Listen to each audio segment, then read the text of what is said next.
not me. Let's say your dean tells you, from tomorrow all of you what kind of clothes you should wear. Immediately there'll be protests in the college. If your dean goes further and says, everybody must eat only 4 idlis in the morning,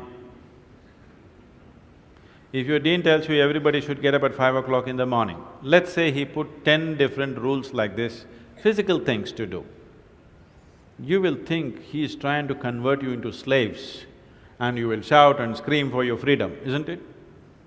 But look at yourself and see, right now, somebody else, if they determine what should happen around you, you feel like a slave. But right now, somebody else is determining what should happen within you. Is this not slavery? Somebody can decide whether you're happy or unhappy. Is this not slavery? Somebody can decide whether you will be a pleasant human being or an unpleasant human being. Is this not slavery?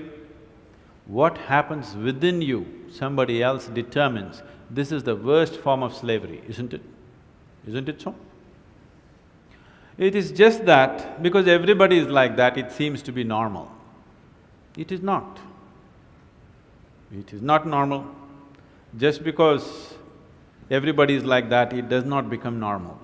This human being, life around you will not happen, will never happen 100% the way you want it. And it should not happen. Because if everything happens the way you want it, where do I go? I'm very happy it's not happening your way. And now that you're a student, you're still a student, I believe about 60–70% is happening your way. When you get married, the percentage will get reversed.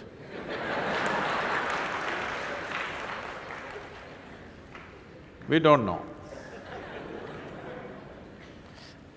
Well, we don't know which way it'll go. So if life around you will never happen 100% the way you want it, and it should not. Unless you're living with machines, life will not happen and even those machines will freak on you, isn't it? And the machines troubling you every day for something or the other, they do. So, outside will never happen 100% the way you want it, and if your happiness or your joyfulness, or let's not use all these so many words, essentially it is pleasantness versus unpleasantness. For pleasantness we have many names, we call it peace, happiness, joy, bliss, ecstasy. For unpleasantness we have many names, stress, anxiety, fear, tension, whatever else, madness, whatever. Pleasantness versus unpleasantness. If your pleasantness is dependent upon what happens around you, the chances of you being pleasant all the time is remote, isn't it? In the very nature of things, it's not possible. Only if you are able to create a distance between this and that, it is possible in the sense, whenever things don't work, there is a habit in lots of people, they will look up, upar wala. Isn't it? The whole world is looking up. Looking up. See, you know the planet is round? You know this? Okay. The planet is round and you're not sitting on top of the North Pole, you're sitting in Chennai, here in the tropical climate, and the damn planet is spinning. So if you look up, you're always looking up in the wrong direction. Isn't it? You're invariably looking up in the wrong direction, isn't it so? Maybe at a certain moment of whatever Greenwich Mean Time, 0 hours, when you looked up, maybe you hit the heaven. Rest of the time, you're always looking in the wrong direction. Isn't it so? So in this cosmic space, is there somebody who knows which is up and which is down? Does somebody know? Huh? Is there somewhere, is it marked this side up? Nobody knows which is up, which is down, it's just an assumption, isn't it? Do you know really which is north, which is south? In the real sense, do you know what is north and south? It is just for our convenience, we just fixed it, isn't it? Yes or no? Do you know what's east and west? No. Do you know what is forward and backward? You do not know. None of these things you know. There is only one thing you can be certain of right now, this is, you know what is outward, what is inward. This one thing you're sure, isn't it? This is inward, this is outward. This is the only privilege you have. What is outward, what is inward, this is all you know. Just in case someday if you get enlightened, you will lose that also.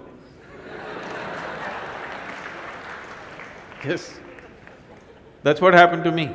Now I don't know which is inward, which is outward, which is me, which is not me, that's why I'm all over the world. Because I don't know whether this is me or that is me. So, now you say, I know what is inward, what is outward, let's examine this a little more. Can you see me right now, all of you? Can you see me? Just point out where I am. Use your hands and point out. Can you see me? Oh, you got it wrong. You know I'm a mystic. You're getting it completely wrong. Now, this light is falling upon me, reflecting, going through your lenses, inverted image in your retina, you know the whole story, right? Where do you see me right now? Within yourself. Where do you hear me right now? Within yourself.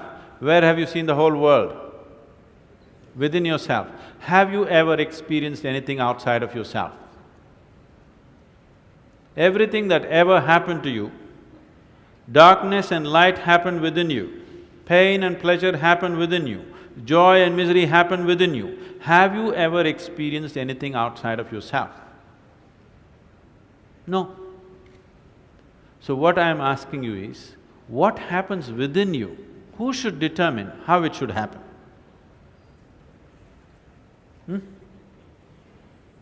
What happens within you? Who should determine how this should happen? Somebody else? Definitely you should determine what should happen within this, isn't it? So if you determine what's happening within this, your whole experience of life will be determined by you, nobody else but you, isn't it? The events around you may not be determined by you, but how your experience of life is on this planet is 100% determined by you if you take charge of this. If you leave it loose, just about anybody will determine it. They will, not consciously, they also like you by accident.